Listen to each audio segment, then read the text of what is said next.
This video was sponsored by HatD.com, the incredible team behind the super successful Kickstarters The Wandering Tavern and Sky Zephyrs. The Wandering Tavern is a system-agnostic setting inspired by the works of Studio Ghibli. Explore the Wandering Tavern in its own or make it a part of your own world, or you can take to the skies in your own airship. These guys thought of everything: interesting characters, a fun mechanic for spirits and curses, amazing quest lines, and a system for 3D aerial combat that's actually fun to play. They've even got an online vehicle builder now, where you can customize any vehicle you can imagine. You can design your own skyship, submarine, or even a mecha colossus, complete with stats. Their team is full of amazing, hardworking, and talented people, and they truly deserve your support. Check out HatD.com using the link in the description below, and don't forget to use code DungeonDelver to get 20% off your order. Thanks again to HatD.com for sponsoring this video. This world is ours. It was made for us by the All-Father. The rumbling of our boots on the ground, our mighty palms wrenching trees like twigs, is proof that the world is ours.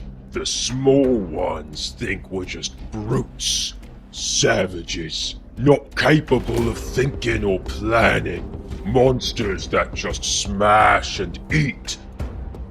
I, Storvald, Jarl of the Frostclaw clan, couldn't let that insult stand. It was the only thing I could pick up from the little one's tiny, squeaky voices. They came out here to trade. That's a funny joke. Ice Jotun don't trade. We take, especially from the small folk. If they didn't want themselves squished, why don't they grow past our kneecaps? Well, that's just the way of things, isn't it? When you're born outside of the ordering. So when their annoying, squeaky voices came to my feet to ask questions, my boot gave them the answer and squashed them for that. I was gonna leave it at that, but then we looted their carts. Lots of booze, meats, furs, and iron weapons.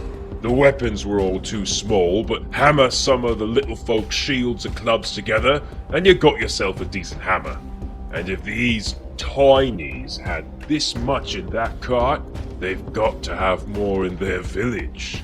I raise a wagon load of booze above my head, cracking it open like a walnut and drinking the sweet nectar, letting it flow into my mouth, down my white beard and pale blue skin.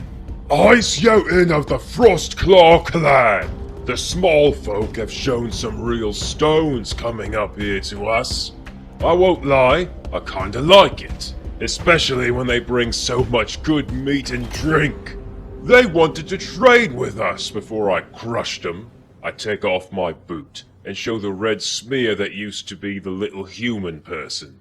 I'd say we got the better end of the deal. Ha ha ha! Now, they've gotta have more of this good stuff in their village down the mountain.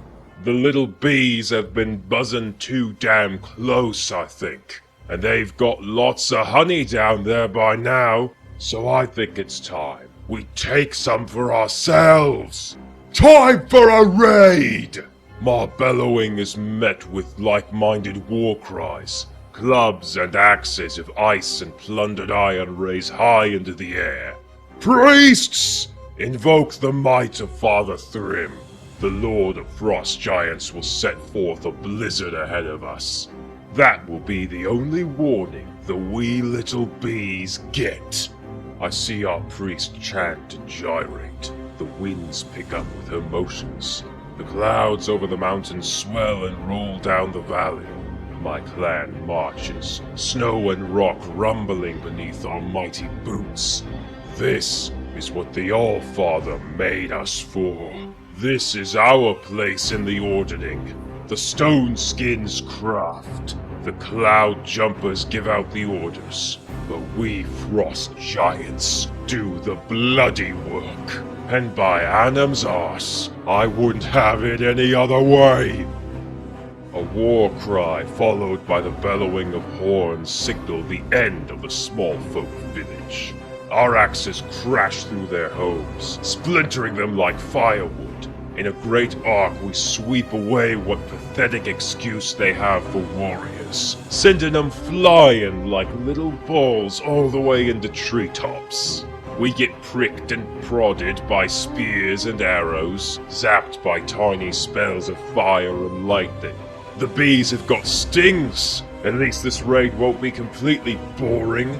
I spy the largest building, almost as tall as I am. Maybe a tavern.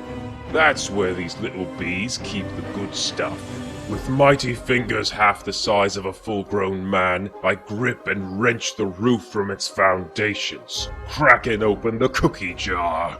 I reach in and grab a handful. Get stung by some little bees and their tiny blades, more annoying than anything else. I get a nice mouthful of roasted boar, some wine glasses, and a few of the small folk too. Oops. Ah well, they don't taste that bad at least. And there's still plenty of the bees buzzing around the streets. They'll build the hive back up after we're done taking all the honey. My clan empties the village of every bit of iron and food we can carry. And we can carry a lot.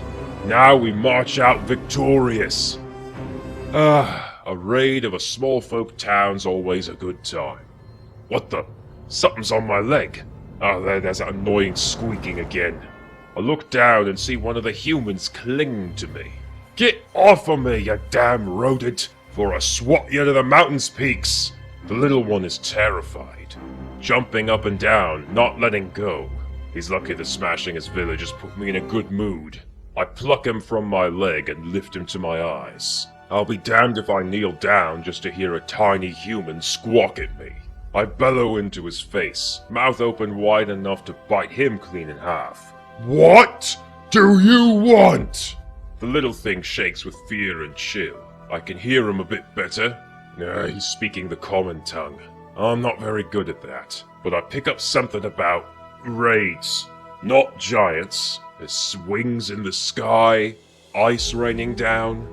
My eyes get wide with excitement. I think I know what the little one is saying. Oi! I call out to the rest of the clan. Take the loot back home. This little one knows where we can find a dragon to hunt. I wave the hand clutching the human about like a child with a doll. It buzzes and yelps, but I bring it back to my face, shutting it up quick. You're gonna show me where the dragon is. If you live, I'll let you keep some treasure. Maybe. You got that? The little one looks like he's gonna be sick, but I think he gets the idea. He points east, and I start to march, keeping the little guide tight in my left hand and my axe resting on my right shoulder. You know, little one, it's been too long since I've killed a white dragon. Killing one of those worms is what made me Jarl in the first place.